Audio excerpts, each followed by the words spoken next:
Trump isn't bluffing anymore. In a direct and explosive response to Russian provocations, the former U.S. president ordered nuclear submarines armed with ballistic missiles to take positions near Russian territory. The message was clear: the United States is ready for nuclear war. The move came after a wave of public threats by Dmitry Medvedev, Putin's attack dog, who mocked Trump and dared America to react. Trump did, and he didn't hold back. Now invisible submarines capable of wiping out hundreds of targets in a single strike are positioned just miles off the Russian coast. The atmosphere? Maximum tension, like the darkest days of the Cold War, but now with deadlier weapons, unpredictable leaders, and a live war in Ukraine that could spiral out of control at any moment. Have we already crossed the point of no return? The one who actually lit the fuse in this new US-Russia standoff wasn't Putin. It was Dmitry Medvedev.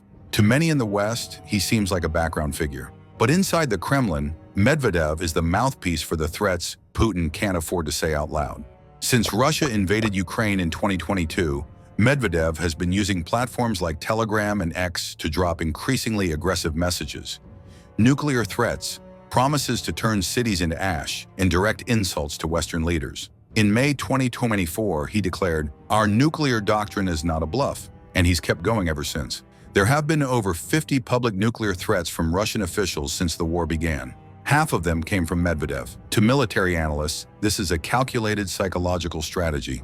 Russia knows it can't crush Ukraine quickly, so it leans on nuclear fear to try and break Western support, especially from the United States. Medvedev is the perfect tool for the job.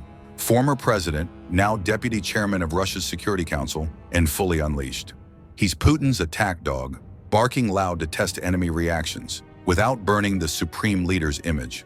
But in July 2025, he crossed a line. In a string of posts, Medvedev mocked Trump, ridiculed a supposed U.S. ultimatum for Russia to propose a peace deal, and called him a narcissistic clown with a nuclear button. Trump snapped, and the response came in kind, but this time with real firepower. On Truth Social, Trump said that, in response to Medvedev's foolish and inflammatory remarks, he had ordered 2 nuclear-armed ballistic missile submarines to move into appropriate positions. Translation: off the Russian coast. And he didn't hold back. "We have the best submarines in the world. Medvedev should think twice before provoking a country like the United States." This reaction marks a major shift. For years, Trump kept a vague, often soft tone toward Putin. But now the signs are clear. He's done playing nice. In recent interviews, Trump called Russia's war in Ukraine disgusting and horrifying. He said he tried to strike deals with Putin 4 or 5 times. But every time the phone call ended, Russian bombs kept falling on innocent civilians. Now, with U.S. midterm elections approaching, the political stakes are rising. And for Trump, nothing screams strength louder than parking nuclear warheads on Russia's doorstep. Trump's response didn't come with tanks, fighter jets, or speeches. It came with submerged steel, multiple warheads, and dead silence. He activated the most feared leg of America's nuclear triad, the Ohio-class submarines. They are, quite literally, the final card the United States plays in a nuclear war. And they rank among the deadliest war machines ever built. Each Ohio-class sub stretches over 560 feet and weighs more than 18,000 tons underwater. They're powered by S-8G nuclear reactors, allowing them to patrol for months without surfacing, limited only by food supplies. They are nearly undetectable. Even the Russian Navy, highly trained in anti-submarine warfare, admits that locating an Ohio on patrol is like trying to hear a whisper in a hurricane. Today, the U.S. Navy operates 14 Ohio-class submarines armed with intercontinental ballistic missiles, ICBMs.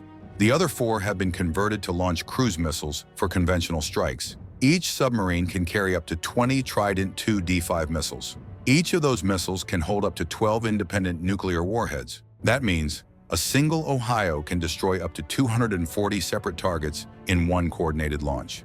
Each warhead has variable yield, with a max power of 475 kilotons, roughly 30 times stronger than the bomb dropped on Hiroshima. And the Trident missiles have a range of nearly 12,000 kilometers. That means even from deep and open waters, these subs can strike anywhere inside Russia. Trump said the submarines are now positioned in appropriate locations, a phrase that's vague by design, but strategically precise. Military experts point to 3 likely zones: the Guyuk Gap, the naval choke point between Greenland, Iceland, and the UK. From here, a Trident could hit Moscow in minutes, near the Kola Peninsula, a critical Russian military zone packed with naval bases and nuclear infrastructure. It's now a hotspot in the new Arctic arms race, the North Pacific near Kamchatka, keeping eyes on Russia's Pacific Fleet and striking range over eastern Russia. These patrols are part of a clear doctrine: keep Russia under constant nuclear deterrence, even if the world can't see it happening. What makes the Ohio class so dangerous is this: unlike land-based missiles or bombers, they don't sit in one place. They can be anywhere, and Russia knows it. Uncertainty is the weapon. Trump's move isn't just a response to Medvedev. It's a clear message to Putin, to NATO, to China, and to the entire world. The United States is willing to use extreme force to defend its interests. It marks a drastic shift in American tone, especially coming from Trump, who for years was accused of being too soft on Putin. Now he's repositioning himself as a hardline leader in an increasingly volatile world. With the war in Ukraine dragging on for over 3 years, Western fatigue is growing.